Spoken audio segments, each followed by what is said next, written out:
Arti ada golongan manusia yang tidak meyakini sempurna. Jadi ada orang-orang yang memang, maaf, menganggap kehidupan dunia itu segalanya. Karena itu sibuk dengan dunia. Berangkat gelap, pulang gelap, kumpulkan ini, kumpulkan itu, hitung lagi, hitung lagi. Padahal yang sudah terkumpul pun belum tentu dipakai. Gitu. Maka Allah tegaskan pakai inna, kamu itu akan meninggalkan dunia, kamu akan wafat. Yang kamu kumpulkan ini nggak akan bermanfaat untukmu kalau tidak digunakan itu untuk kepentingan esok harimu. Di gaya bahasa Arab itu begini. Kalau ada orang ragu dengan sesuatu informasi, maka kita ingin meyakinkan supaya keraguannya hilang. Salah satu caranya gunakan inna di depannya. Jelas ya? Ustadz Adi akan datang hari ini. Masa sih?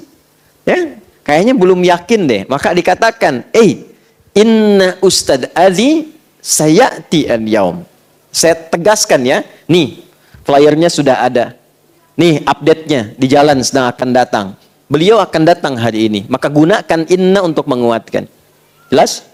Nah, pengertian terbaliknya artinya, kalau Anda baca Al-Quran, disampaikan satu informasi, menggunakan inna berarti ada golongan manusia yang tidak meyakini sempurna.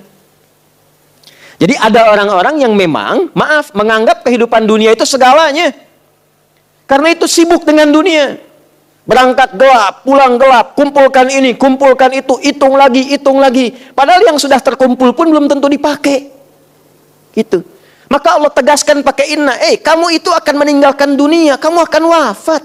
Yang kamu kumpulkan ini nggak akan bermanfaat untukmu kalau tidak digunakan itu untuk kepentingan esok harimu. Sibuk meninggikan diri, sibuk mencari kedudukan, lupa bahwa banyak aktivitas yang harus dikerjakan untuk persiapan pulang. Gitu.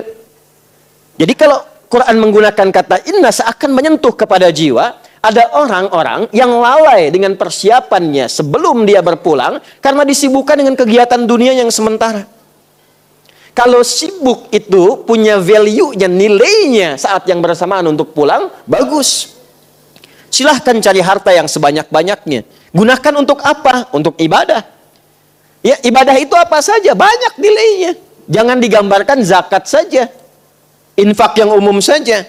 Anda cari rezeki supaya di rumah punya tempat yang nyaman untuk ibadah, punya tempat untuk sholat, punya tempat untuk kajian Quran bersama keluarga. Itu punya nilai positif, plus poinnya.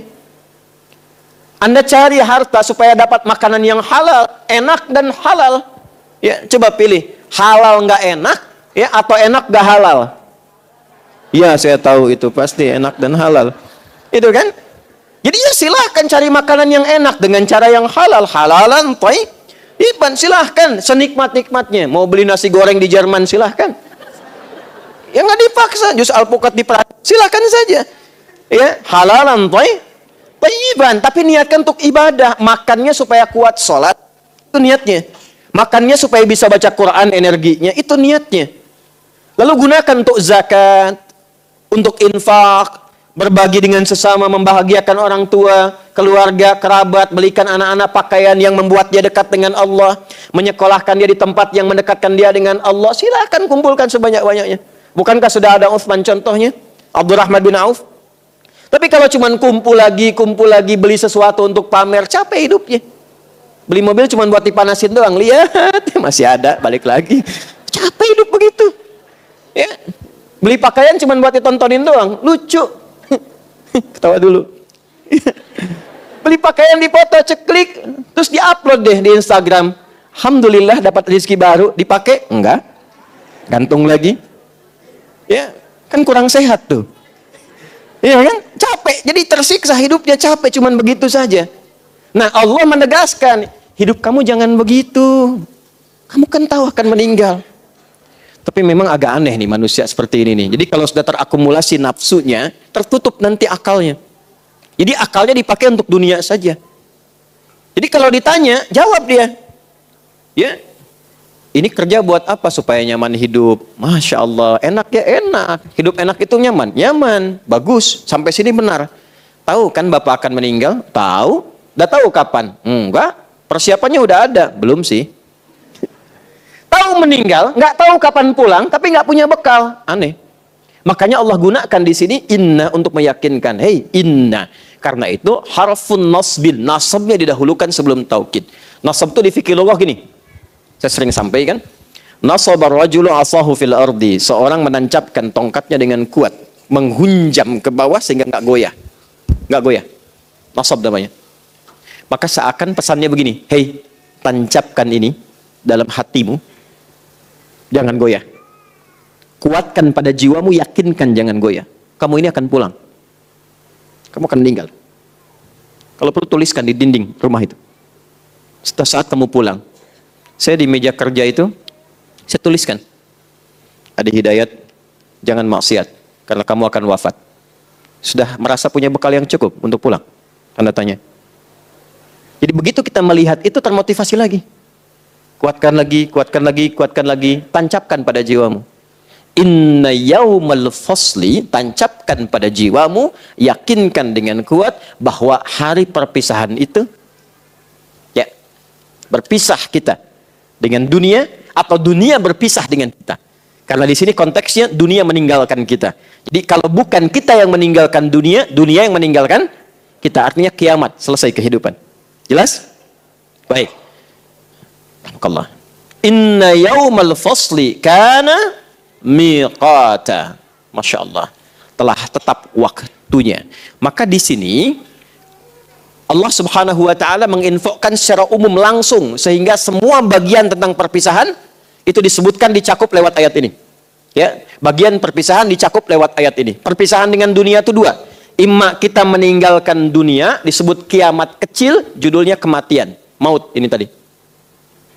Wafat. Ini kiamat kecil.